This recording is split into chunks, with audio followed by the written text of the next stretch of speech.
आज का मुद्दा, और आज का हमारा मुद्दा है सहायक अध्यापकों को मिला रोजगार, फिर विरोध क्यों?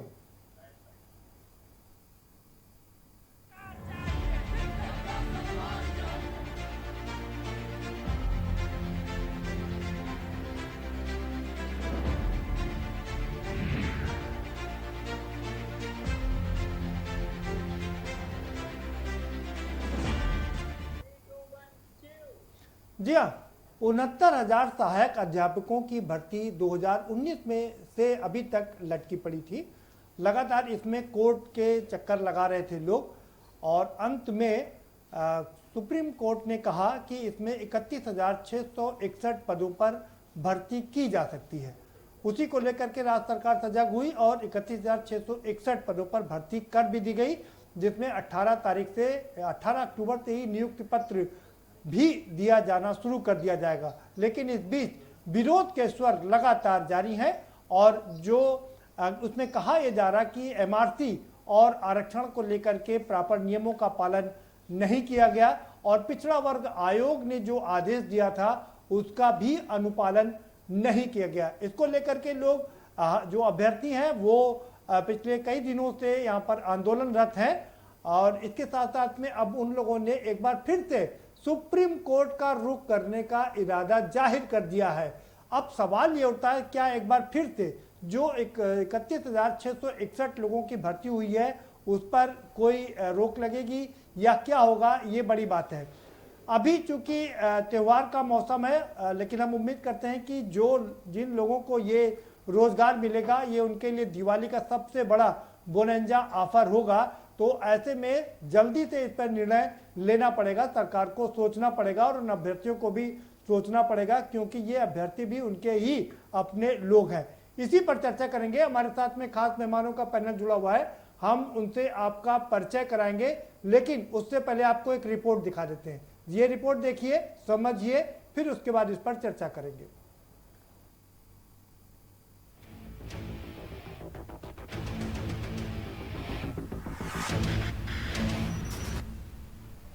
नवरात्रि से पहले उत्तर प्रदेश में हजारों शिक्षकों को बड़ा तोहफा मिलने जा रहा है। लंबे समय से अपनी नियुक्ति का इंतजार कर रहे शिक्षकों का इंतजार खत्म हो गया है। 69,000 शिक्षक भर्ती में 31,161 पदों की नियुक्ति के लिए सूची जारी कर दी गई है। इन शिक्षकों को 16 अक्टूबर से नियुक्ति पत्र मिलना शुरू हो जाएंगे। उत्तर प्रदेश के बेसिक शिक्षा मंत्री सतीश द्विवेदी ने इस सूची की पुष्टि करते हुए कहा कि सुप्रीम कोर्ट के आदेश का पालन करते हुए 31,161 शिक्षकों की सूची जारी कर दी गई है। बाकी कोर्ट के फैसले के मुताबिक भर्ती की जाएगी। वहीं दूसरी ओर सहायक शिक्षक भर्ती को लेकर बवाल जारी है। उत्तर प्रदेश सरकार द्वारा 69,000 शिक्षक भर्ती मामले में उठाए गए नए कदम के खिलाफ ओबीसी अभ्यर्थी सुप्रीम कोर्ट में याचिका दायर करेंगे। सोमवार को जारी एक बयान में इन अभ्यर्थियों ने कहा कि सरकार एक तरफ सुप्रीम कोर्ट का हवाला देते हुए 31,161 पदों को भर रही है, लेकिन सुप्रीम कोर्ट ने कभी भी यह नहीं कहा है कि आप इस भर्ती की मूल शैक्षिक वार गुणांक सहित मूल चयन सूची न बनाएं और इस भर्ती में आरक्षण व एमआरसी के नियमों का पालन न करें। यह सुप्रीम कोर्ट को कभी नहीं कहा। फिर सरकार कैसे राष्ट्रीय पिछड़ा वर्ग के आयोग के आदेशों को अवहेलना कर रही है तथा ओबीसी तथा एससी वर्ग के अभ्यर्थियों के आरक्षण के खिलाफ खिलवाड़ कर रही है। आपको बता दें, उत्तर प्रदेश सरकार 69,000 शिक्षक भर्ती मामलों को लेकर लंबे समय से विवाद में चले आ रहे हैं। मामले में सुप्रीम कोर्ट में याचिका दाखिल की गई थी, जिन पर फैसला होना अभी बाकी है। इससे पहले भी बीते 24 दिसंबर को मुख्यमंत्री योगी आदित्यनाथ के आदेश पर उत्तर प्रदेश में 69,000 शिक्षकों की भर्ती में 31,161 पदों पर नियुक्ति का शासनादेश जारी किया गया था। याचिकाकर्ताओं के वकील अमित सिंह भदौरिया के अनुसार दर्जनों याचियों की ओर से दाखिल अलग अलग 9 याचिकाओं में सहायक शिक्षक भर्ती परीक्षा 2019 के क्वालिफाइंग मार्क्स को चुनौती दी है। 31,161 पदों पर नियुक्ति के बाद सरकार आगे की नियुक्तियों के लिए कितना इंतजार कराएगी, यह तो भविष्य ही बताएगा। लेकिन हाल फिलहाल शिक्षकों को दिए गए तोहफे के एवज में विरोध प्रदर्शन कहीं न कहीं शिक्षकों की अति महत्वाकांक्षाओं को दर्शाती है। जो चाहते हैं कि उन्हें नियुक्तियों के रूप में कुबेर का खजाना एक ही बार में मिल जाए। स्पेशल डेस्क के न्यूज इंडिया।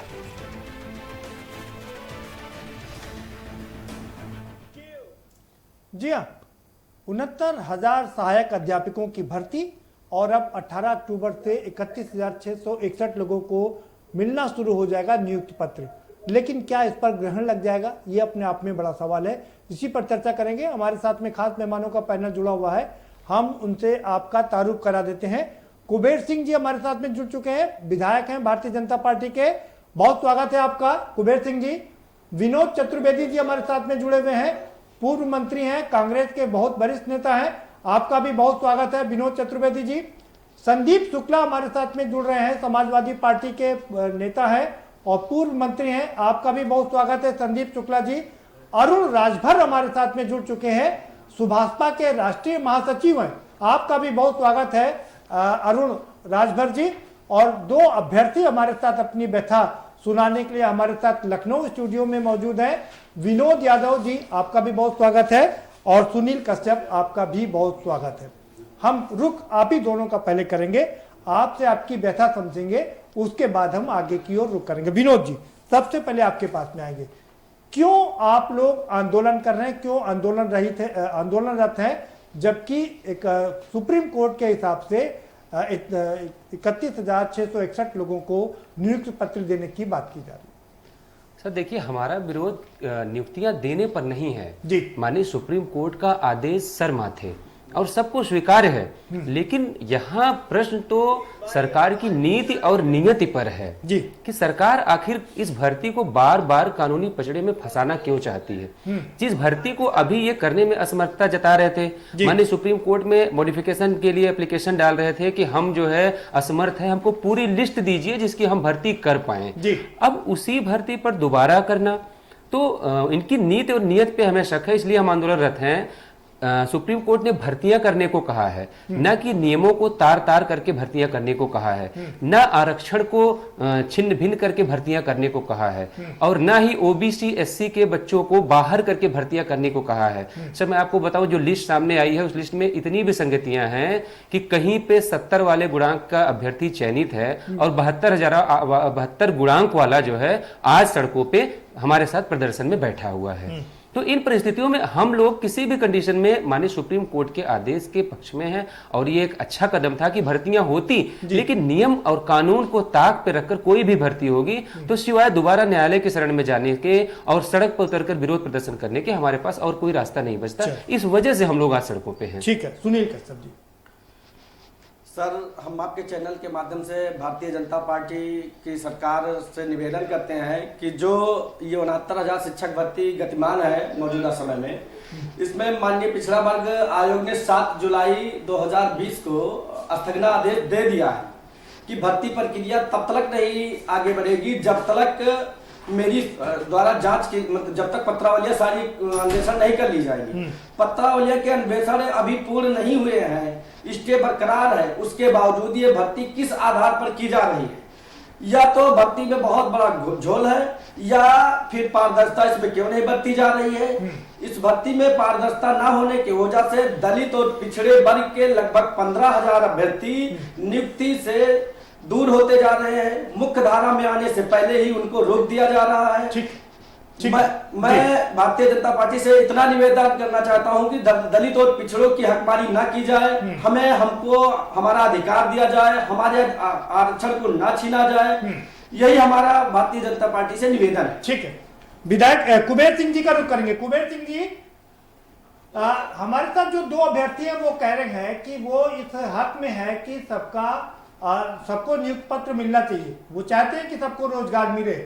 सुप्रीम कोर्ट ने यह जो आदेश दिया है उसमें यह नहीं कहा है कि आप नियमों का पालन न करें, कह रहे हैं कि नियमों का पालन नहीं किया जा रहा है। एमआरसी जो इनकी लिस्ट बननी चाहिए थी वो लिस्ट नहीं बनाई गई एमआरसी से, और आरक्षण जो आरक्षित वर्ग है उनको वो आरक्षण भी नहीं पूरा दिया गया है। क्या कहेंगे आप? जो नियमावली बनी है, आरक्षण का प्रावधान है, उसको कट ऑफ करके सरकार ऐसा कोई निर्णय नहीं ले सकती है, न लिया गया है। जी, जो मैं ये किसी दल से नहीं है, जिन लोगों को आपने सुना है ये शुभचिंतक हैं समाज के और जनता के, अच्छी बात है। परंतु इस पर विषय ये है कि सरकार का लक्ष्य ये है कि शिक्षा पर समस्त नींव जुड़ी हुई है, उसी पर समस्त नींव रखी हुई है। शिक्षा कैसे अच्छी हो उस जी जी बिल्कुल ठीक है। की जो कट ऑफ जी जी बिल्कुल ठीक है। शिक्षा देने के लिए जब हमारे शिक्षक अच्छे होंगे तो देश को शिक्षा अच्छी मिलेगी तो अच्छा स्थान प्राप्त करेगा देश। बिल्कुल ठीक बात। उस स्थिति में ऐसा कोई निर्णय नहीं लिया गया है सरकार द्वारा कि दलितों और पिछड़ों के साथ कोई उनके आरक्षण के साथ छेड़खानी की जा रही हो। ये जरूर मैं कहूंगा, ये शुभचिंतक हैं तो ये इस दिशा में काम करें कि कोई सरकार का ध्यान आकर्षित करके, मैं भी अपनी बात को पहुंचाऊंगा कि सरकार का आकर्षित करते हुए ध्यान को और ठीक से समानता पैदा हो और अच्छी लिस्ट पर काम हो, अच्छी मेरिट पे लोग शिक्षक निकल के आए। और शिक्षक नहीं, मैं तो ये कहता हूं कि देश में जो भी अच्छे, मान लो डॉक्टर लोअर लिस्ट पे आता है और एक बहुत ऊंचे स्तर का आदमी सेवा करने से छूट जाता है, तो ऐसी स्थिति में देश की सेवा जिस स्तर पर करना चाहती है सरकार या देश यहाँ जाना चाहिए वहां नहीं जा सकता है प्रदीप जी। तो उन्हें समानता के लिए बहुत सारे ऐसे रास्ते हैं कि समानता लाने के लिए ऐसे कदम सरकार उठाए, जिसका ध्यान मैं भी आकर्षित करना चाहता हूं और अपने विषय को रखता भी हूं मैं समय समय पर आने पर, क्योंकि मैं भी अनुसूचित समाज से, इसी वर्ग से राष्ट्रीय उपाध्यक्ष मोर्चा का हूं। वर्तमान में भी नई कमेटी गठित नहीं हुई है और गुजरात का प्रदेश प्रभारी भी हूं। जी जी तो जी जी बिल्कुल अच्छी शिक्षा, बिल्कुल अच्छी शिक्षा हो, अच्छे टीचर हो, बिल्कुल ठीक। बने रहिए हमारे साथ। विनोद चतुर्वेदी जी का रुख करेंगे। विनोद चतुर्वेदी जी, विधायक जी कह रहे हैं कि अच्छी शिक्षा हो, अच्छे चिकित्सक मिले, तो भी आरक्षण का जो प्रावधान सुप्रीम कोर्ट ने किया है क्या उसे खत्म कर देना चाहिए, या आपको लगता है कि अच्छे लोगों के साथ साथ में समाज का न्याय भी करना पड़ेगा? विधायक जी हमारे साथ भी विधायक रहे हैं, हमने इनका सदन में भी बहुत अच्छा वो देखा है रिप्रेजेंटेशन। वो तो खैर बात ठीक ही कह रहे हैं, लेकिन जो हो रहा है वो क्या सही हो रहा है? पहली बात तो जो 59,000 भर्तियां थी उनको डिले किया गया, और कौन जा रहा कोर्ट?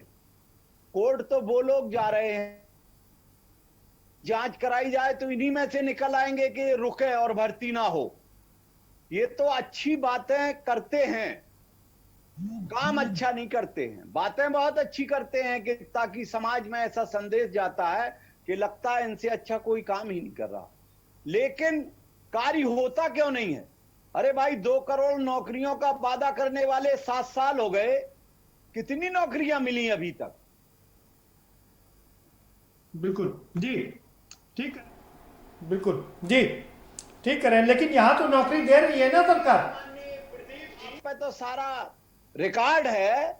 2 करोड़ से वादा करने वाले मंच से बोले थे, कहीं और नहीं बोले थे। उन्होंने देश के नौजवानों को यह वादा किया था कि हम आएंगे और 2 करोड़ नौकरियां प्रति बरस देंगे, तो 7 बरस में 14 करोड़ लोगों को नौकरी मिलना चाहिए। आपके अनुसार कितने लोगों को मिली है, मैं ये पूछना चाहता हूं अपने मित्र।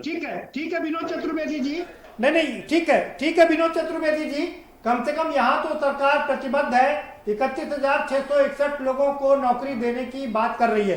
आएंगे दोबारा से आपके पास में, अरुण राजभर जी के पास चलेंगे, आएंगे। नहीं ठीक कह रहे हैं, वो केंद्र सरकार की बात है। दोबारा आऊंगा सर आपके पास में, आप बने रहिए। अरुण राजभर जी, आपने सारे लोगों को सुना। विनोद कुबेर सिंह जी कह रहे हैं कि मेरिट होनी चाहिए, अगर गलत आदमी का चयन हो गया, गलत डॉक्टर का चयन हो गया, तो क्या आप उस डॉक्टर से ऑपरेशन कराएंगे?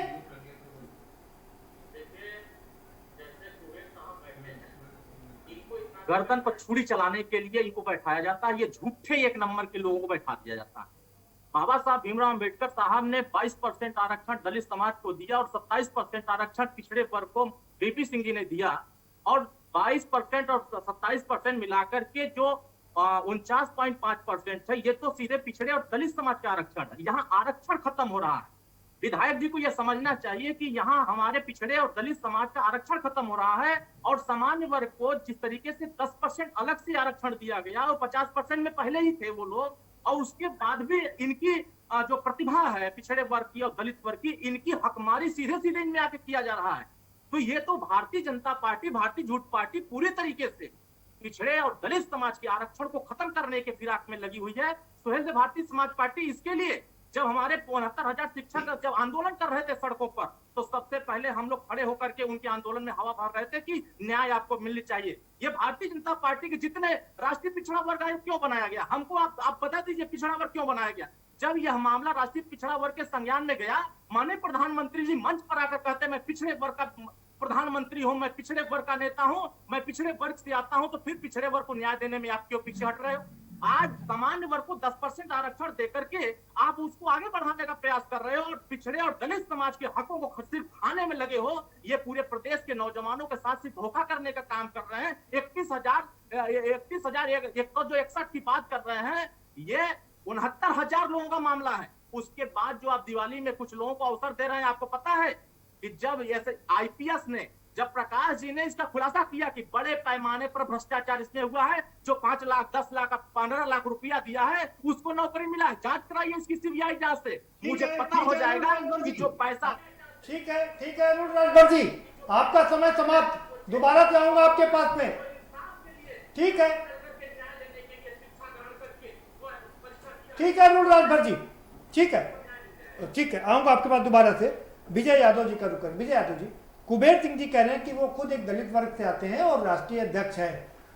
तो कह रहे हैं कि पहली बात तो चीजें मेरिट पर होना चाहिए, दूसरा चीज अगर गलत अभ्यर्थी आगे, गलत शिक्षक चुन लिए गए आरक्षण की वजह से, तो देश खराब हो जाएगा। भाई शिक्षक अगर सही नहीं देगा तो शिक्षा अच्छी कैसे देगा। सर मैं विधायक जी को एक चीज़ दिखाना चाहता हूं आपके चैनल पे। अभी जब मैं आपके चैनल पे आ रहा था तो मुझे ये सूचना भेजी गई, हमारे कुछ साथियों ने भेजा है। ये कह रहे हैं कि अगर आरक्षण की आड़ में कोई कम मेरिट का अभ्यर्थी आ गया तो इनकी शिक्षा व्यवस्था चरमरा जाएगी। उसके लिए मैं बताना चाहता हूं कि इनका मामला ललितपुर जनपद का है। विधायक जी सुनिएगा, ललितपुर जनपद का मामला है, जहां के एबीएस से राजकुमार पुरोहित का लड़का जो सचिन पुरोहित है, उसको 3 जून को होने वाली काउंसलिंग में ही शिक्षा मित्र मान के उसको नियुक्ति दे दी गई है। नियुक्ति देने का मतलब उसका ज्वाइनिंग लेटर जारी मतलब बना लिया गया है कि जब भी बटेगा तो उसको भी मिलेगा। और ये मामला 3 जून को ही प्रकाश में आया था। और आज जो 31,661 लोगों की लिस्ट जारी हुई है विधायक जी, उसमें भी उस एबीएस साहब के लड़के का नाम है। और मैं आपकी जानकारी के लिए बता दूं कि वो कोई दलित पिछड़ा नहीं है, वो सामान्य वर्ग का है और मंत्री जी के वर्ग का है, जिसका चयन मंत्री जी करवा रहे हैं। आज तक उसको हटाया नहीं गया, इस लिस्ट में दोबारा उसका नाम आया है। आप लिस्ट को दोबारा देख लीजिएगा। ठीक है, मैं सुनील कश्यप जी करूँगा। सुनील कश्यप जी, ये बात तो सच है कि अगर मेरिट पर सिलेक्शन ना हो, जो शिक्षक हैं वो अच्छे शिक्षक नहीं होंगे, फिर तो देश गलत रास्ते पर चल पड़ेगा ना। जी बिल्कुल, हम आपको भी और विधायक जी को भी यह बताना चाह रहा हूं कि 69,000 शिक्षक भर्ती का जो टॉपर अभ्यर्थी है उसको हमारे देश के महामहिम महोदय का नाम तक नहीं पता है। उसको ये शिक्षक बना करके क्या मैसेज देना चाहते हैं, जो हमारे देश के राष्ट्रपति का नाम नहीं जान रहा है। इतने अच्छे शिक्षक देने जा रहे हैं लोग। भारतीय जनता पार्टी ने एक नारा दिया था कि सबका साथ सबका विकास, लेकिन आज तो यहाँ खुलकर ये आ रहा है कि सामान्य का विकास, दलित पिछड़ों का विनाश के सिद्धांत पर भारतीय जनता पार्टी काम कर रही है। तय मानक 90 नंबर होते हैं, 104 नंबर ला करके हम पिछड़े और दलित साथी मुख्य धारा से बाहर किए जा रहे हैं। इनकी गलत नीतियों की वजह से हम लोग बाहर हो रहे हैं। तो इतने अच्छे शिक्षक मत चुनिए कि जो हमारे राष्ट्रपति जी का नाम नहीं जानता हो, प्रधानमंत्री महोदय का नाम नहीं जानता हो। उनसे क्या उम्मीद करते हो कि वो राष्ट्र निर्माण में किस प्रकार की भूमिका निभाते हैं। ठीक है, जवाब लेते हैं। कुबेर सिंह जी, आपने सुना सभी लोगों को, आप जवाब दे दीजिए। मजले में क्या कहना चाहता हूँ जी, हम संविधान और सुप्रीम कोर्ट से ऊपर कोई भी हम और आप सब नहीं जा सकते। उसकी व्यवस्था के तहत सब कार्रवाइयां होंगी, सरकार उसके अधीन है, उसी के हिसाब से चलेगी जी। परंतु जो मेरिट की मैं बात कर रहा हूँ, मेरिट में इसलिए बात कर रहा हूँ कि जब अच्छे देश में शिक्षक होंगे और जब शिक्षक अच्छे होंगे तो वहीं से सब चीज निकल के आगे भविष्य के लिए पैदा होगी। चाहे वो डॉक्टर हो। सर हम लोग मेरिट की बात कर रहे हैं। जो टॉपर है वो डीजे चलाता है, उसको राष्ट्रपति का नाम नहीं मालूम है। आऊंगा आपके बाद। विजय यादव जी आपके बाद। कुबेर सिंह जी मेरा एक सवाल आपसे है। कुबेर सिंह जी मेरा एक सवाल आपसे है, जब 10% कोटा ईडब्ल्यूएस को दिया गया, उसमें मेरिट की बात क्यों नहीं होती है? ईडब्ल्यूएस को जो 10% ईडब्ल्यूएस को कोटा दिया गया, सामान्य वर्ग को कोटा दिया गया, उसमें मेरिट की बात क्यों नहीं होती है? वहां तो मेरिट की बात नहीं होती है। वहां तो ये चर्चा नहीं करते आप लोग कि देश खराब हो जाएगा। वहां तो 10% चुनना है लोगों को। तो मेरा कहना है, उसे आप ध्यान से एक बार पुनः सब लोग फिर सुन लें। मेरा कहना यह है कि बहुत सी जगह ऐसी है, जैसे माननीय मोदी जी ने जो भी नीतियां तय की हैं केंद्र सरकार में, वो सब नीतियां आरक्षण और गरीबी के हिसाब से दी गई हैं। चाहे किसी प्रकार की रोजगार देना हो, नहीं, आपकी सरकार सबका साथ सबका विकास बढ़िया काम करे, इसमें कोई इत्तेफाकी नहीं है। लेकिन जो आप बात कर रहे हैं, मैं उसी पर एक सवाल और समझना चाह रहा हूं आपसे कि एक तो 10% ईडब्ल्यूएस का कोटा है, उसमें आप मेरिट की बात नहीं करते, ठीक है। दूसरा, ये तो सुप्रीम कोर्ट ने तय किया है ना, तो सुप्रीम कोर्ट के मापदंडों की अनदेखी कैसे की जा सकती है? हो रहा है जिन लोगों को कोई न कोई मुद्दा ऐसा चाहिए कि राजनीति करनी है। ये लोग राजनीतिक व्यक्ति है क्या? राजनीतिक व्यक्ति है क्या? नहीं, हम लोग किसी पार्टी से नहीं है विधायक जी। कुबेर सिंह जी, ये लोग क्यों राजनीतिक व्यक्ति है क्या? किसी आदमी को अशिष्ट भाषा में कोई भी उत्तर दे और वार्ता करें, हम संस्कारित भाषा में उस प्रयोग करेंगे। तो इस तरह से ये बोल रहे हैं कि विधायक जी मुझे ब्रेक पर जाना है, लेकिन विधायक जी मुझे ब्रेक पर जाना है, लेकिन ब्रेक पर जाने से पहले एक सवाल मैं आपसे और जानना चाहूंगा। आप जब मेरिट की बात करते हैं ना, तो मुझे जरा ये समझा दीजिए, जो बच्चे 25 लाख रुपए, 30 लाख रुपए, 50 लाख रुपए देकर के डॉक्टर बनते हैं, पढ़ाई नहीं करते हैं, जिनके माँ बाप बहुत रईस होते हैं, रिच होते हैं, वो 50 लाख देकर के अपने बच्चों को डॉक्टर बना देते हैं, आप उनसे भी ऑपरेशन कराने जाते हैं, आपको पता चलता है क्या कि वो मेरिट से आए हैं कि नॉन मेरिट से आए हैं?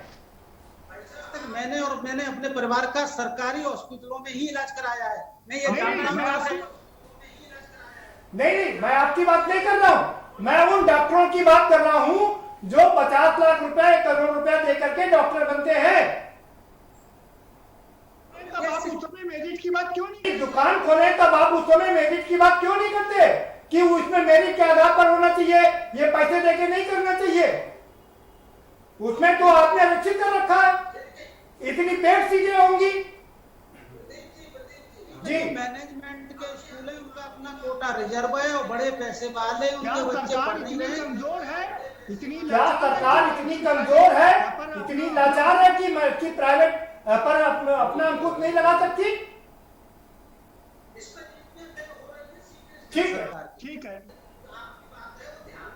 ठीक है, ये अच्छी बात है कि आप ईमानदारी से स्वीकार कर रहे हो, कह रहे हैं कि सरकार के ध्यान में लाएंगे।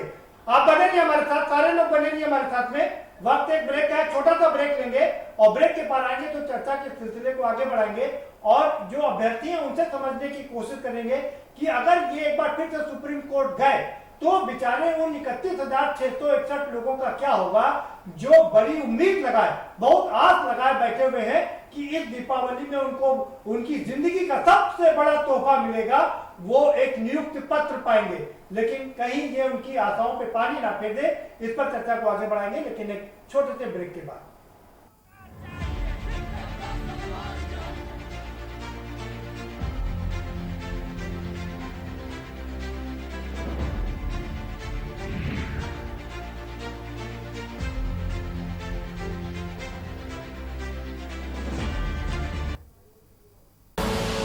आप देख रहे हैं के न्यूज, खबरों का सारथी।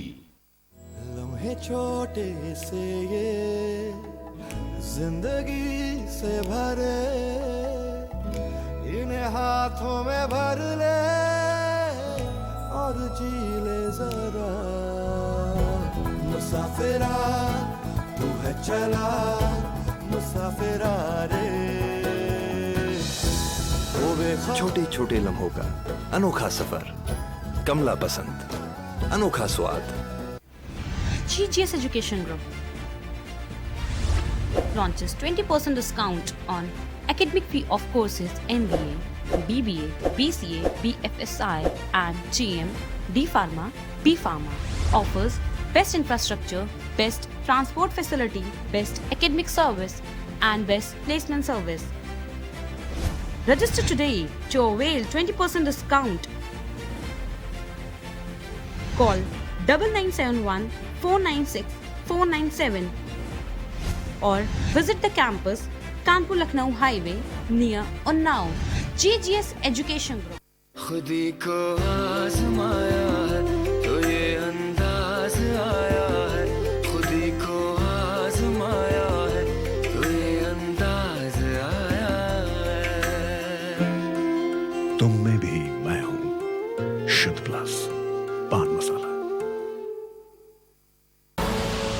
आप देख रहे हैं के न्यूज, खबरों का सारथी। क्या है प्री मैरिज कॉन्ट्रैक्ट? क्यों करते हैं प्री मैरिज कॉन्ट्रैक्ट? क्या जरूरी है प्री मैरिज कॉन्ट्रैक्ट? क्या प्री आप देख रहे हैं के न्यूज, खबरों का सारथी।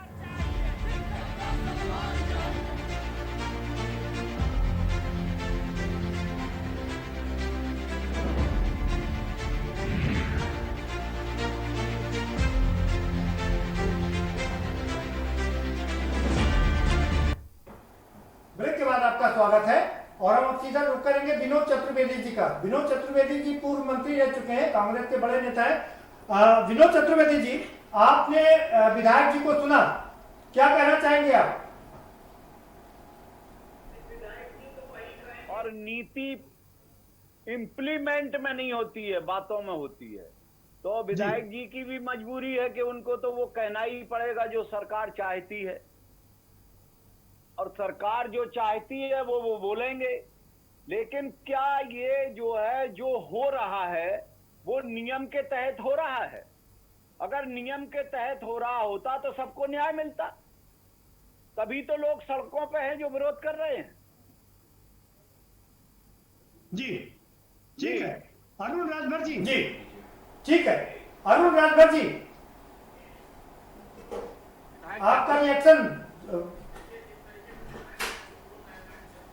तो जितने भी भर्ती इन्होंने किया है उत्तर प्रदेश में, उसका पूर्णांक सहित, पूरा मेरिट सहित, इसको पूरा नाम नंबर सहित जारी करते हैं, कोई विवाद नहीं रहेगा।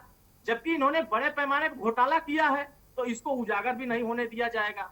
जो घोटाला करता है वो हर चीज को छुपाने का प्रयास करता है। और भारतीय जनता पार्टी इस जो 69,000 शिक्षक भर्ती हुई है, इसमें बहुत बड़े पैमाने पर घोटाला हुआ है, और जिसने घोटाला किया है उसको इन्होंने वहां से हटा भी दिया है, अभी तक चार्ज भी नहीं दिया है। यह उत्तर प्रदेश की जनता की हकीकत और प्रदेश की सरकार की हकीकत है। लेकिन हम बताना चाहता हूं विधायक जी को कि आप यहां बैठ करके नौजवानों के जो एक उम्मीद जगी हुई है कि हमें न्याय मिलेगा, कितने दर्द होकर खिलाएंगे आप? माननीय प्रधानमंत्री जी पिछले वर्ष से आते हैं, जवाब ले लेते हैं। ठीक है, जवाब ले लेते हैं अरुण राजभर जी, विधायक जी का जवाब ले लेते हैं। हाँ विधायक जी, कुबेर सिंह जी, आखिर क्यों सुप्रीम कोर्ट बार बार अड़ंगे लगाता है, बार बार रोक लगाता है इस पे? कि जो भी इन्होंने कटा बनाया है, जितने नौजवानों को इन्होंने रोजगार दिया है, उसका पूर्णांक सहित जनता के सामने प्रस्तुत करेंगे। अगर ऐसा ये नहीं करते हैं तो फिर इनको इस्तीफा देकर के इनको घर चले जाना चाहिए। और ठीक है कुबेर सिंह जी, ठीक है कुबेर सिंह जी, जवाब दे दीजिए। आप उनको सुनाई भी नहीं देगा ना, दिक्कत तो ये है। कुबेर सिंह जी, कुबेर सिंह जी, आप अपना पहले तो वो वीडियो खोल दीजिए और आप जवाब दे दीजिए। जी आ रही आवाज, जी आ रही आवाज, अब आपकी आवाज आ रही है। बताइए वो कह रहे कि जी बताइए, वो कह रहे कि अरुण राजभर को सवाल पूछ रहे। अरुण राजभर जी, आप अपना सवाल दोहरा दीजिए। तो शिक्षकों को जितने भर्ती आप करने जा रहे हैं उनका पूर्णांक सहित उनका कट ऑफ जो बना रहे हैं उसको जनता के बीच में रखें। अगर आपने घोटाला नहीं किया है, अगर आपने घोटाला किया है, अगर ये उजागर हो जाएगा तो आप इस्तीफा देकर अपने घर जाएंगे। क्या आप ये सूची जारी करेंगे? ठीक है यार आप बोलते ही तो रहते हो, तो किसी को ठीक है अरुण राजभर जी जवाब तो लीजिए जी। नहीं सुनेंगे, बिल्कुल सुनेंगे। अरुण राजभर जी जवाब सुन लीजिए जी, अपनी बात रख लीजिए। आपसे भविष्य के हिसाब से जी जो परिपक्व आदमी नहीं है, सुनने की क्षमता नहीं है, ऐसे लोगों को पुनः बुला करके डिस्टर्ब मत किया करें अपने कार्यक्रम को। ठीक है। तो राजभर जी कहते हैं केवल सुनना नहीं चाहते हैं जी, आप सुनाइए ना। ये आज कोई नई बात नहीं, फिर देखो बोल रही है, शांति से सुना तुमने। अरुण राजभर जी सुन लीजिए भाई, विधायक जी की भी सुन लीजिए जी। विधायक जी परंपरा नहीं है राजनीतिक लोगों को अपनी रोटियां सेकने के लिए, ये सब काम आज नहीं करते रहे और करते रहेंगे। अच्छे कामों को भी स्वीकार नहीं करते हैं। आप ये घोटाला नहीं मानते हो? क्या आप ये 69,000 शिक्षक भर्ती घोटाला नहीं मानते हो? 10 लाख रुपया लेकर नौकरी दिए हो, आईपीएस में घोटाले को उजागर। अरुण राजभर जी पूरी बात कर लेने दीजिए, कुबेर सिंह जी को अपनी बात पूरी रख लेने दीजिए। ना आप रुकिए, अरुण राजभर जी मैं आपको बताऊंगा। हाँ अरुण राजभर जी ये बात ठीक है कि संसदीय भाषा का प्रयोग करिए और अपनी बारी पर बोलिए, इसको राजनीतिक मंच मत बनाइए। कुबेर सिंह जी अपनी बात पूरी कर लीजिए जी। ये राजनीतिक मंच लोग जो बना रहे हैं, लोग विरोधी कहीं न कहीं कुछ न कुछ उन्हें मुद्दा चाहिए। ऐसी पारदर्शिता, ऐसी सरकार ठीक बिल्कुल काम कर रही है, मेरिट पे काम कर रही है, देश को आगे ले जाना चाहती है। ऐसा कोई विषय नहीं है। और जिस घोटाला कहीं है तो कोई प्रकाश में आता है तो इसे उत्तर प्रदेश कुबेर सिंह जी नहीं, कुबेर सिंह जी ये बात बिल्कुल ठीक है कि जो ही सुप्रीम कोर्ट ने कहा कि आप 31,661 पदों पर भर्ती कर सकते हैं, उत्तर प्रदेश सरकार ने 1 हफ्ते के अंदर इसको भर्ती करने के आदेश दिए थे, इसमें कोई शक नहीं है। और भर्ती हो भी गई है, 18 अक्टूबर से नियुक्ति पत्र भी मिल जाएंगे, बधाई के पात्र हैं आप। लेकिन इस पर कोई दाग न लगे, इसलिए साफ सुथरी होनी चाहिए, यह भी बहुत जरूरी है। खरी उतरेगी और भविष्य में दोबारा मिलेंगे तो इस पे आप धन्यवाद देंगे हमें। जी मैं आपसे ये भी समझना चाह रहा हूँ, ये जो लोग आंदोलित हैं ये क्या कोई राजनीतिक लोग हैं? ये भी तो बेचारे अभ्यर्थी है ना। मैं अपनी बात आप पूरी कह दूंगा जी, आधी मिनट में पूरी बात कह दूंगा, जिसे आप ठीक तरह से जानते हैं। मेरे यहाँ नजदीक में मेरी जलेसर विधान से लगा हुआ जिला हाथरस है जी। और क्या होता रहा, क्या राजनीतिक लोगों ने कहा और क्या होता रहा, क्या राजनीतिक लोगों ने कहा और जब उसकी सत्ता। इसी तरह से ये राजनीतिक दल अपने लोगों को कहीं से फंड दे करके, व्यवस्थाएं बना करके सरकार को कैसे बदनाम किया जाए, ये सब मतलब वाह विधायक जी, वाह भाई। जो भी विरोध होता है वो विरोध राजनीतिक पार्टियां कराती हैं, मतलब लोकतंत्र में कोई विरोध नहीं कर सकता क्या विधायक जी? ये तो अपनी बात कहनी चाहिए जी। और यदि हमें अभी विनोद चतुर्वेदी जी बात कह रहे माननीय प्रदीप जी, कुबेर सिंह जी ने बहुत अच्छी बात कही है जी कि जो लोग सही काम को भी सही नहीं कहना चाहते। नहीं, वो तो आप पर आरोप लगा रहे विनोद चतुर्वेदी जी। वो कह रहे हैं कि ये जो बच्चे आंदोलन कर रहे हैं उनको आप लोगों ने फंडिंग किया है। कुबेर सिंह जी ने बहुत अच्छी बात कही, लेकिन कह के वो उन्हीं के जो शीर्षस्थ नेतृत्व है वो आज तक वो बात मानता नहीं है। मनमोहन सिंह जी ने मनरेगा के लिए जब किया, मनरेगा को लागू किया, तो क्या कहा था मोदी जी ने, वो वीडियो आप पे होगा। और जब उन्होंने आधार कार्ड की बात की थी तो क्या कहा था उन्होंने, माननीय मोदी जी ने, ये सब आपके पास रिकॉर्डेड होगा विश्वकर्मा जी। 31,661 लोगों की भर्ती का चर्चा कर रहे हैं। आज हम मनरेगा और दूसरे मामलों पर चर्चा नहीं कर रहे हैं। नहीं उन्होंने नहीं, माननीय प्रदीप जी, विनोद चतुर्वेदी जी, आप पर विधायक जी ने सीधा आरोप लगाया है कि विपक्षी पार्टियां इन बच्चों को फंडिंग कर रही हैं और ये तभी आंदोलन कर रहे हैं। ऐसा फंडिंग यही लोग करते हैं, रुपया इन्हीं पे है, इन्हीं पे अंडानी और अंबानी हैं जो आज तो थे लंबे समय तक। नहीं, हमारे समय पे थे तो बताइए कि अगर हम फंडिंग करते थे, हमने कभी कहा कि विपक्षी लोग फंडिंग कर रहे हैं। अपनी उसको अक्षमता को छिपाने के लिए विपक्ष पे आरोप लगाते हैं कि वो फंडिंग कर रहे हैं। इसके माने ये करते रहे क्या फंडिंग? कभी हमने तो 60 साल में कभी आरोप नहीं लगाया कि कोई फंडिंग करता होगा। बताइए कुबेर सिंह जी, ये तो आपको विनोद चतुर्वेदी जी कह रहे हैं कि इसका मतलब आप पहले से फंडिंग करते रहे होंगे। आपने सुना विनोद जी को? जवाब दे दीजिए। मैंने सुना है और बड़े भाई है, मैं किसी भी बात का ऐसा वो नहीं कह सकता हूं, क्योंकि मैं सम्मान देना जानता हूं अपने बड़े भाइयों को, पर ये उनके दल का प्रकरण है, दल की वकालत तो उन्हें करनी पड़ेगी। यदि इस चीज को नहीं कहेंगे तो दल के लोग आप दल की बात कर रहे हैं, आप भी तो दलील की बात कर रहे हैं ना सरकार। तो वो अपने दल की बात को कह करके अपने आप को कैसे कह देंगे कि हम फंडिंग करके ये काम करा रहे हैं? ठीक है, आऊंगा आपके बात। आप कुछ कहना चाह रहे हैं विजय जी? जी विजय यादव। देखिए सर, पहली बात तो निराश किया हम दोनों साथी एक आम अभ्यर्थी है, हमारा किसी भी पॉलिटिकल पार्टी से कोई लेना देना नहीं है, फिलहाल नहीं है, और हम एक शिक्षक बनने के लिए कतार में खड़े हैं, जिसके लिए हमने वर्षों तपस्या करी है, मेहनत करी है, कई परीक्षाएं पास की हैं, तब जाके आज हम यहाँ पहुंचे थे कि हम अपने सपनों को पूरा कर सकें, अपने परिवार को एक अच्छे परिवार के रूप में ढाल सकें, अपना भविष्य बेहतर बना सकें और राष्ट्र निर्माता के रूप में यानी शिक्षक के रूप में हम राष्ट्र के प्रति कुछ कर सकें।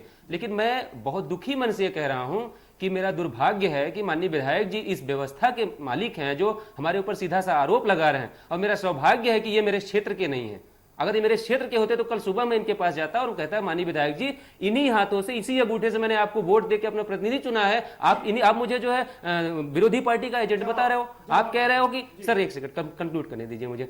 आप कह रहे हो कि हम लोग जो है फंडिंग मिल रही है, हमें फंडिंग दे रही है। आप फंडिंग दीजिए ना, आप फंडिंग दीजिए, हम आपके लिए काम करेंगे, लेकिन हमको यूं तो ताना मत मारिए। आप हमने मेहनत करी है, आपकी गलत नीतियों की वजह से आज हम यहां बैठ के आपके बीच में बात रख रहे हैं, तो आप ये कह रहे हो कि हम विरोधी पार्टियों के द्वारा फंडिंग के द्वारा आए हैं। ऐसा मत कहिए। आप हमारी प्रतिभा का सम्मान नहीं कर सकते विधायक जी, तो आप उसका मजाक मत बनाइए। देश में ये ट्रेंड मत चलाइए कि जो आपके साथ खड़ा होगा वो राष्ट्रभक्त होगा, जो नहीं होगा वो देशद्रोही होगा, और जो आपकी नीतियों के साथ चलेगा वो अभ्यर्थी है, और जो आपका विरोध कर देगा वो राजनीतिक पार्टियों का एजेंट है। ये बात गलत है। कुबेर सिंह जी, ये जो अभ्यर्थी बैठे हैं कह रहे हैं कि हम बहुत निराश हैं, बहुत उदास हैं, बहुत मेहनत किया है, बहुत पढ़ा लिखा है कि क्वालिफाई करके देश के निर्माता बने, और आप इनको बता रहे हैं कि ये राजनीतिक विपक्षी राजनीति के शिकार हैं ये लोग। कह रहे बड़े निराश हैं हम। तो इसके लिए मैं अपने शब्दों को वापस लेके खेद प्रकट करता हूँ। चलिए, ये बड़ी बात है भाई, आपका बड़ा चलिए ये एक बड़ी बात है भाई, आपका बड़प्पन है, ये आपका बहुत बड़प्पन है कि केंद्र पर आप अपनी बात को वापस ले रहे हैं अभ्यर्थियों के इतने रिक्वेस्ट के बाद। विजय यादव जी, मुझे लगता है कि अब आप शायद इस बात से पूरी तरीके से इत्मीनान रखेंगे कि विधायक जी ने अपने शब्द वापस ले लिए हैं, अगर आपको कोई ठेस लगी हो तो। बिल्कुल, बहुत शुक्रिया विधायक जी, आपने जो है महसूस किया इस बात। विधायक जी से पूछना चाहता हूं कि जितने ओबीसी और एससी एसटी के लोगों को छाटा गया है इसमें। नहीं, अरुण राजभर जी, मैं आपके बात पे आऊंगा। ये बहुत अच्छी बात हो गई है कि विजय यादव जी ने अपना दुख व्यक्त किया और विधायक जी ने उसको सहर्ष स्वीकार किया, न सिर्फ अपने शब्द वापस लिए, मैं फिर से वापस दोहरा देता हूं, बल्कि ये भी आश्वासन दिया कि आपकी बात को सरकार तक पहुंचाएंगे और वहां पर अगर कुछ गलत हो रहा तो उसको ठीक कराएंगे। मैं आपके बताऊंगा अरुण राजभर जी। मेरे पास में एक और सुनील कश्यप भी जुड़े हुए। सुनील जी, आप कुछ कहना चाह रहे थे? सर, मैं कहना चाहता हूं कि मुख्य रूप से जो ये 31,661 की नियुक्ति करने जा रहे हैं, कल से इनकी काउंसलिंग प्रारंभ होने जा रही है। जी। तो क्या ये इन लोगों की या भारतीय जनता पार्टी की सरकार की ये जिम्मेदारी नहीं बनती कि ये शैक्षिक वर्गवार गुणांक सहित सूची क्यों नहीं बाहर की जा रही? इसी की लड़ाई को लेकर हम 3 महीने से आंदोलनरत हैं।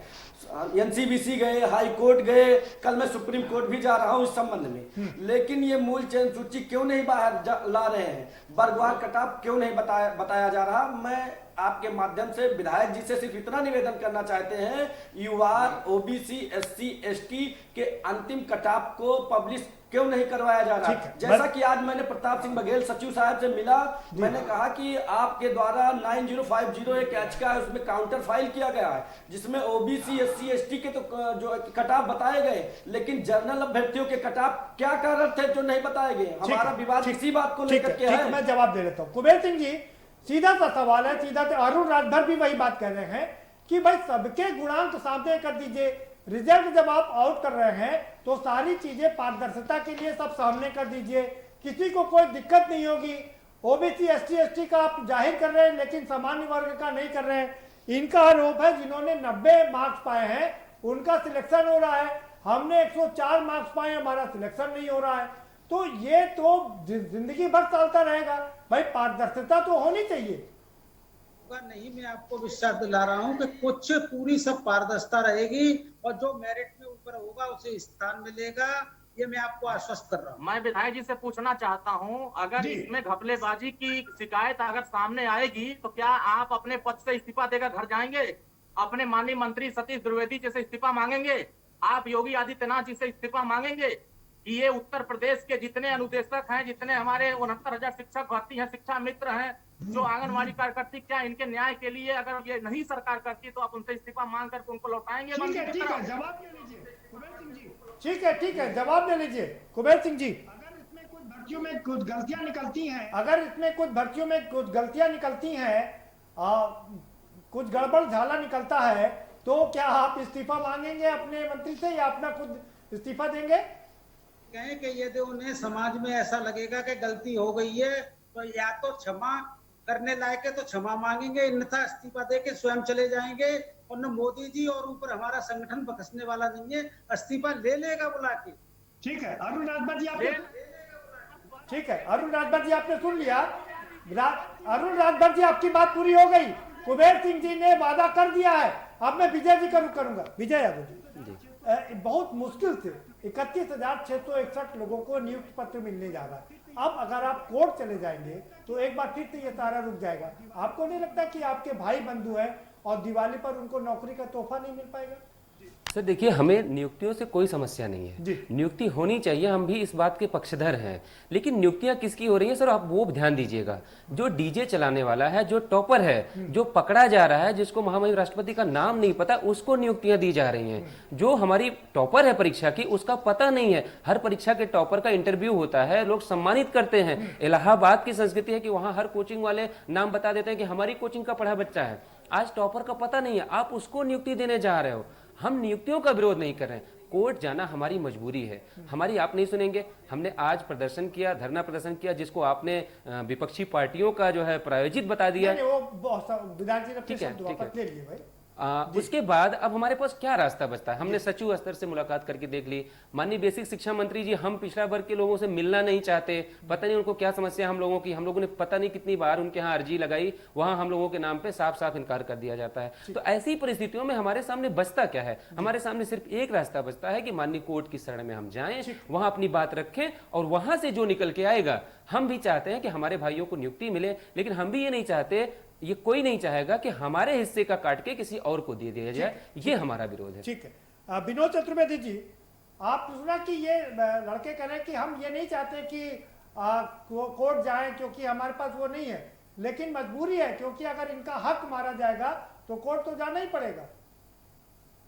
लेकिन जब ये हम कह रहे हैं माननीय विधायक जी से कि जो नियुक्तियां हो रही हैं उनकी पारदर्शिता के रिजल्ट सामने दिखा दें, क्या दिक्कत है भाई? सारा सब कुछ जो है पारदर्शिता के रूप में जब ईमानदारी से ही हो रहा है तो पूरा रिजल्ट नेट पे डाल दें कि इस पे इतना परसेंट इसलिए इसका सिलेक्शन हुआ है। तो उनको भी जो कह रहे हैं कि हमारे भाइयों का हक जो है हम नहीं चाहते हैं, तो पूर्ण हो जाएगा। ये विधायक जी सरकार से करा दें। जी विधायक जी कुबेर सिंह जी। चतुर्वेदी जी जो कह रहे हैं मैं उनकी बात से सहमत हूँ। वो इस काम को सरकार जल्दी करने जा रही है। हर काम में समय तो थोड़ा लगता ही है, उसके परिणाम बनाना, उसको आउट करना। जब मतलब एग्जाम होते हैं बच्चों के इंटर हाई स्कूल पे, उसमें भी समय लगता है, तो वो विधिवत परिणाम इनके सामने आ जाएंगे। मैं सहमत हूँ इनकी बात से। ठीक है सुनील कश्यप जी। ठीक है सुनील कश्यप जी, क्या आपकी एक मांग ये भी थी कि जिलेवार लिस्ट ना बनाई जाए, पूरे राज्य की एक लिस्ट बनाई जाए? क्या मैं गलत कह रहा हूँ? नहीं, सही कह रहे हैं सर आप जी। लेकिन जो भी लिस्ट बनाई जाए, चाहे स्टेट लेवल की बनाई जाए चाहे डिस्ट्रिक्ट लेवल की बनाई जाए, बट उसमें ट्रांसपेरेंसी होना अति आवश्यक है। ट्रांसपेरेंसी नहीं रहेगी तो हमको कैसे पता चलेगा मेरा चयन किस आधार पर नहीं हुआ है? मुझको ये राइट है कि नहीं है कि मैं ये नहीं जान सकता कि मैं 104 नंबर ला करके बाहर क्यों हूँ जी। जो माननीय विधायक जी कह रहे हैं कि ये यूआर का कट ऑफ क्यों नहीं बताया गया, अभी इससे पहले इन्होंने बताया था, तो मैं विधायक जी को ये बात अवगत कराना चाहते हैं कि जो 11 को इन्होंने काउंटर फाइल किया है उसका प्रूफ है पेज नंबर 10 पर। इन्होंने ओबीसी SC ST का इन्होंने कटाप तो बता दिया, लेकिन सामान्य का कटाप नहीं बताया। यहीं पे गड़बड़झाला किया गया है। अगर इसको बता देंगे, जवाब ले लें, अगर आप कहें तो जवाब ले लें। कुबेर सिंह जी, विधायक जी कह रहे हैं, जो अभ्यर्थी है वो कह रहे हैं SC ST और OBC का तो कटाप बता दिया गया है, लेकिन सामान्य का कटाप नहीं बताया गया है। दिक्कत क्या है? और चतुर्वेदी जी भी वही बात कह रहे हैं कि जब पूरी पारदर्शिता है तो सबके सामने रख दीजिए। ये जो कह रहे हैं जी, इसमें कोई आपत्ति नहीं है। आपके सामने यथाशीघ्र जल्दी आ जाएगी ये सब चीजें जो आप जानना चाह रहे हैं। जी विधायक जी, आज ही हम लोग गए थे आपके सचिव के पास। उन्होंने तो साफ साफ मना कर दिया कि हम इससे ज्यादा आपको नहीं दिखा सकते। कौन सी ट्रांसपेरेंसी है भाई जो आप लिस्ट नहीं दिखा सकते? लिस्ट में ऐसा क्या है? हम तो यही कह रहे हैं ना कि आप ये दिखा दो कि अनरिजर्व में किसका किस मेरिट पे चयन हुआ है। आरक्षण के नियमों का पालन करते हुए 27% में जो OBC का चयन हुआ वो कितने लोगों का हुआ है और कैसे कैसे हुआ है। हम तो यही मांग रहे हैं ना, हम तो कुछ नया नहीं मांग रहे हैं। इसको देने में क्या हर्ज है आपको? उनकी मांग बिल्कुल जेन्युइन है और ऐसा होना चाहिए और होगा। चलिए ये बहुत अच्छी बात है कि आप के न्यूज पर, आप बहुत शानदार बात है कि के न्यूज पर आप पूरी तरीके से लोगों को भरोसा दे रहे हैं कि आप अपनी इन लोगों की बात सरकार तक पहुंचाएंगे और जो इनकी मांग है उसको जरूर पूरा कराएंगे। अरुण राजभर जी के पास चलेंगे। बिल्कुल ठीक बात। अरुण राजभर जी, आपने देखा ये बहुत कम होता है कि सत्ता पक्ष के विधायक, माननीय विधायक बातों को ना सिर्फ स्वीकार कर रहे हैं बल्कि अगर कुछ गलत कहा तो वापस भी ले रहे हैं, कह रहे हैं कि वो आपकी बात को सरकार तक पहुंचाएंगे। अब आपको तो इत्मीनान हो जाना चाहिए ना। कितना इन लोग अपनी बातों को वापस लेते हैं और कितना जनता के बीच में झूठ बोलते हैं। हमने भी देखा है जब 27% आरक्षण पिछड़े वर्ग को मिला हुआ है, अभी 31 साल हो गया, अभी उसका कोटा पूरा नहीं हो पाया। 22.5% दलित के नेता बैठे हुए माननीय सांसद विधायक जी, इनके कोटे को भी अभी पूरा नहीं किया गया है और इनको जो अलग से गरीब सवर्णों के नाम पे 10% आरक्षण दिया गया है, इसको पूरी तरीके से भरा जा रहा है। आप OBC के और दलित के हक को क्यों मार रहे हो? क्या माननीय प्रधानमंत्री जी और जो पिछड़ा वर्ग आयोग के अध्यक्ष बनाए गए हैं, क्या यह सिर्फ इसलिए बनाए गए हैं कि यह लूटता जाएगा हमारा अधिकार, हमारा आरक्षण खत्म होता जाएगा और हम शांत बनकर बैठे रहेंगे और जब कोई मामला सामने आएगा तो किसी विधायक को भेज दिया जाएगा, कहा दिया जाएगा क्षमा करता हूं, माफ करिएगा, अगर ऐसा होता है तो हम ऐसा करेंगे। ठीक है अरुण राजभर, ठीक है।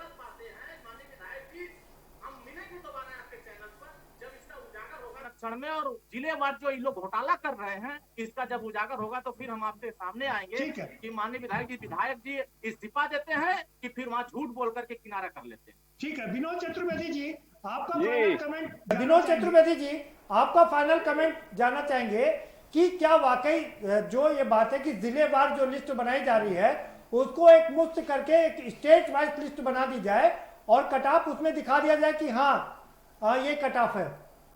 कर रहे हैं वो प्रक्रिया की पारदर्शिता होना चाहिए जी। और वो जो आरोप उन पे लग रहे हैं तो वो अपने आप आरोपों का खंडन हो जाएगा। अगर उसमें कोई घपला नहीं है तो वो सामने आ जाएगा। ठीक है। और इनका कहना है कि हम कोई घपला करना नहीं ठीक है चाहते, विकोबे, सरकार चला रहे हैं, नहीं होने दे रहे हैं। तो ठीक जो है, ये ठीक कह है। रहे हैं वो करे। ठीक है ठीक है, ठीक है, ठीक है। कुबेर सिंह जी, आपका फाइनल कमेंट हम चाहेंगे कि ये जो इन लोगों की मांग है, क्या आप शिद्दत से सरकार के पास रखेंगे और इनको न्याय दिलाएंगे? कर ही रही है, पर इतिहास शीघ्र मिल जाए, कहीं उसमें विलंब न हो, इसके लिए प्रयास करके हम जल्दी जो इनकी मांगे हैं वो सब स्पष्ट सामने लोगों के आ जाए, इससे लोग अपनी बात कहना बंद कर दें और सत्यता सामने आ जाए। ठीक है, ठीक है, बहुत शुक्रिया।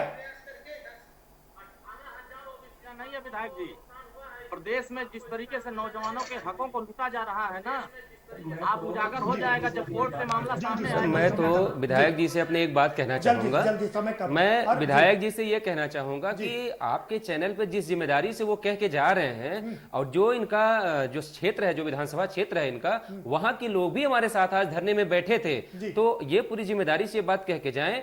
मैं तो इनसे पूरी जिम्मेदारी से बात जी मैं इनसे यही कहूंगा कि बेसिक शिक्षा विभाग की पैरवी करने से बेहतर है कि सरकार की जो नाकामियों को ये उजागर कर रहे हैं, इसमें सरकार की नाकामी आप कह लीजिए चाहे अधिकारियों की कह लीजिए, मैं तो कहूंगा अधिकारियों की नाकामी है। चले ये बस यही कहना है कि अधिकारियों को लगाम लगाई जाए, उनको कहा जाए कि चीजें पारदर्शी तरीके से अभ्यर्थियों के पास रखा जाए, कोई इब्बट की उसमें कंडीशन ना हो। ठीक है, बहुत शुक्रिया। आप सभी मेहमानों का बहुत शुक्रिया इस चर्चा में शामिल होने के लिए। कुबेर सिंह जी, आपका बहुत स्पेशली थैंक्स मैं कह दूं, क्योंकि आपने ना सिर्फ अपने शब्द वापस लिए जो गलत बोले थे, बल्कि जो इनकी समस्याएं हैं उनको सरकार तक पहुंचा करके उनका समाधान करने की भी बात की है। ये अपने आप में एक बड़ी बात है और हम उम्मीद कर सकते हैं कि 31,661 नवयुवकों को ये नियुक्त पत्र मिल जाएगा और वो अपनी दीपावली और दशहरा अच्छे से मना पाएंगे। और हम एक बार फिर से इस पर बैठेंगे और चर्चा करेंगे कि क्या वाकई पारदर्शिता इसमें दिखाई गई है या नहीं दिखाई गई। फिलहाल इस कार्यक्रम में इतना ही। आप हमें दीजिए इजाजत और बाकी खबरों के लिए देखते रहिए के न्यूज़ इंडिया।